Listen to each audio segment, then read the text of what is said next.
Estamos de volta aqui com Mais Saúde, falando hoje então sobre um assunto muito importante e muito sério, que é a luta contra a violência de crianças e adolescentes. A nossa convidada, eu já apresentei, a doutora Rosana Alves, ela é psicóloga e neurocientista. Doutora, falando então sobre os tipos de violência, você explicou agora há pouco o que é considerado, mas existem tipos diferentes, é isso? Sim, são principalmente 3 tipos: a violência física, a violência emocional e a violência sexual. A física é qualquer atitude que um adulto toma, qualquer comportamento do adulto que vai levar desde uma dor leve, que o adolescente ou a criança sinta uma dor desde leve, passando por maus tratos mais específicos, deixando marcas, levando até mesmo uma tentativa, uma execução de homicídio.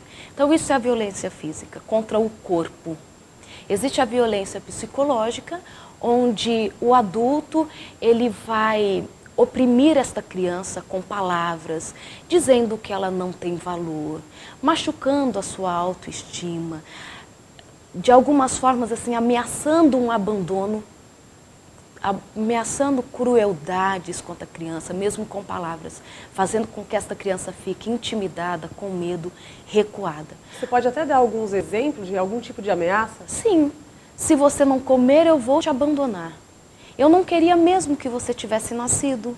Já que você nasceu, eu tenho que te aturar. Se continuar assim, vou te deixar na porta de alguém. Tomara que você vá para a escola e alguém te pegue no caminho, você não volte para casa. Gosto mais do seu irmão do que de você. Você não come tudo que eu mando você comer. Às vezes, algumas atitudes, elas parecem ser tão simples, tão sem consequências mais sérias, mas que trazem muito sofrimento psicológico, fazendo com que esta criança ache que ela não tem valor assim, tanto valor, ocasionando então uma baixa autoestima. E tem a violência sexual. Lembra que um dos dados que eu disse é que 24 mil denúncias ocorreram dentro de 7 anos sobre a violência sexual contra a criança e contra o adolescente. Esta violência sexual, acho que é muito importante dizer, ela não é simplesmente um ato sexual que um adulto submete a uma criança.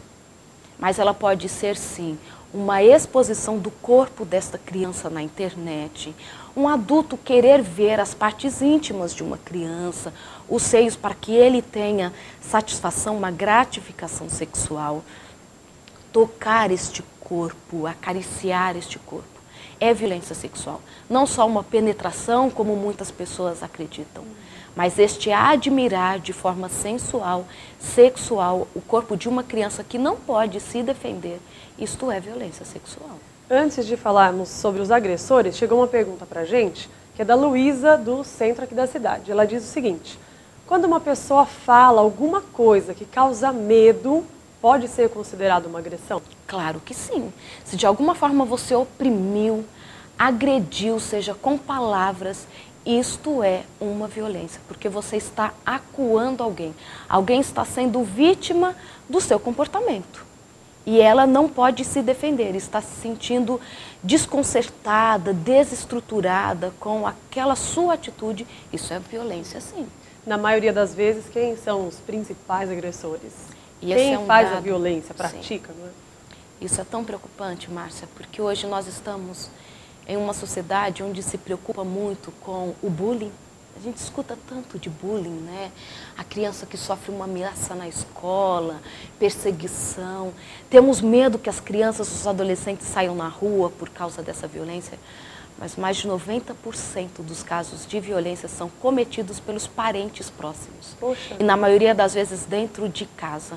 Então é nesta violência que nós temos que concentrar um pouco mais de energia para combater, porque ela acontece mais dentro de casa. E quando você fala dentro de casa, pode ser um pai, um avô, um irmão, um tio, pessoas muito próximas mesmo. E esta violência ela é mais difícil de combater, porque existem os laços afetivos que são muito fortes, as ameaças de abandono, de que você não vai ser mais amado pelos outros parentes. Então, é uma violência mais silenciosa e mais difícil de ser denunciada.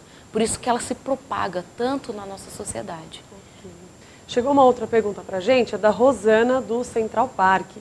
Ela diz o seguinte: uma criança que sofre algum tipo de violência e até fica marcas pelo corpo, como que essa criança consegue conviver com isso? Como será o futuro dessa criança? É muito complicado porque, assim, quando nós dizemos de consequências, seja ela de uma violência física, violência sexual, alguns fatores precisam ser levados em consideração. A estrutura psicológica deste indivíduo que está sofrendo a agressão. Existem aqueles que já estão mais estruturados, aqueles que estão menos estruturados, então a violência ela vai ter uma consequência diferente para as pessoas. O amparo que ela vai receber da família, das outras pessoas que entram em contato com ela, que não são os agressores, e se ela vai receber um apoio psicológico ou não.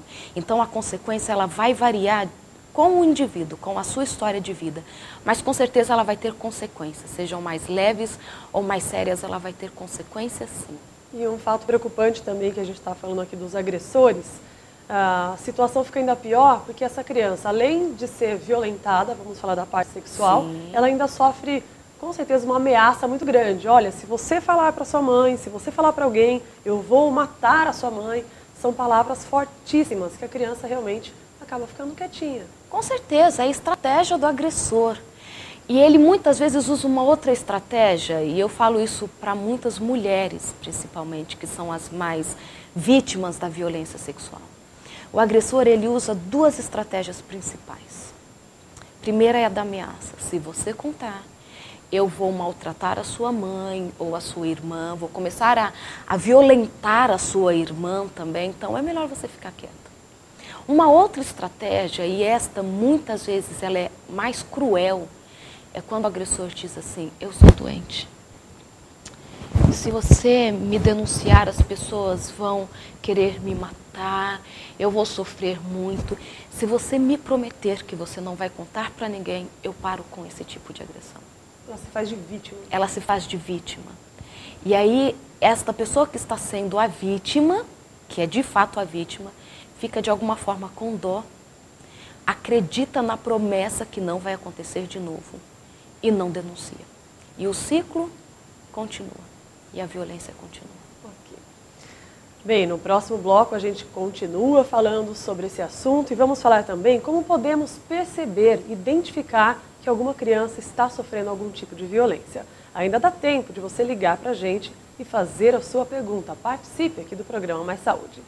A gente volta já.